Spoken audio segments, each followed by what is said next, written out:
Hello মিনাসাং, konnichiwa. আজকে আমি দেখাবো আপনাদের যে কিভাবে আপনার জিএফটির যে অ্যাকাউন্ট আছে সেই অ্যাকাউন্টটা যদি কোনো কিছু ভুল হয়, যদি কোনো ভুল ইনফরমেশন আপনি দিয়ে থাকেন, তাহলে সেটা আপনি কিভাবে সংশোধন করবেন বা কীভাবে সেটা সংশোধন করতে হয় সেটা নিয়ে আজকে মূল ভিডিও। তো সেটা দেখানোর আগে আমরা চলে যাব আমাদের গুগল ক্রোম ব্রাউজারে কিংবা সাফারি ব্রাউজারে। যাদের ফোনে যে ব্রাউজার আছে সেই ব্রাউজারে গেলেই হবে। আমি আবারও বলে নিতেছি,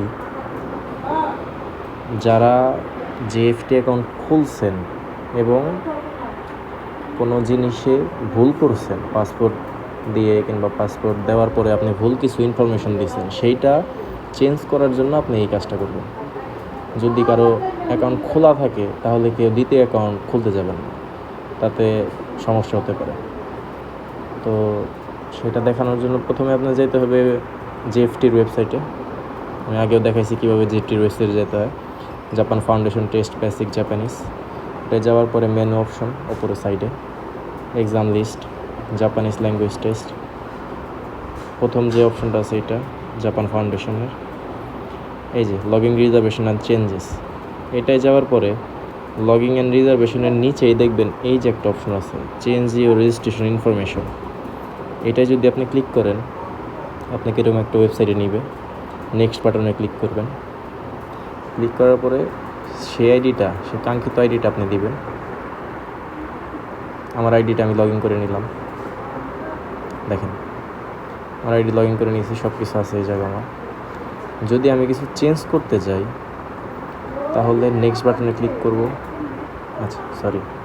তো ব্যাক আসার পরে এই জায়গা, যেমন আমি এই জিনিসটা চেঞ্জ করবো, এই জায়গায় যে ফোন নাম্বার চেঞ্জ করব, বিল্ডিংয়ের অ্যাড্রেস চেঞ্জ করব, এটা চেঞ্জ করব, আমার ইমেল অ্যাড্রেস চেঞ্জ করবো, আমি করতে পারবো।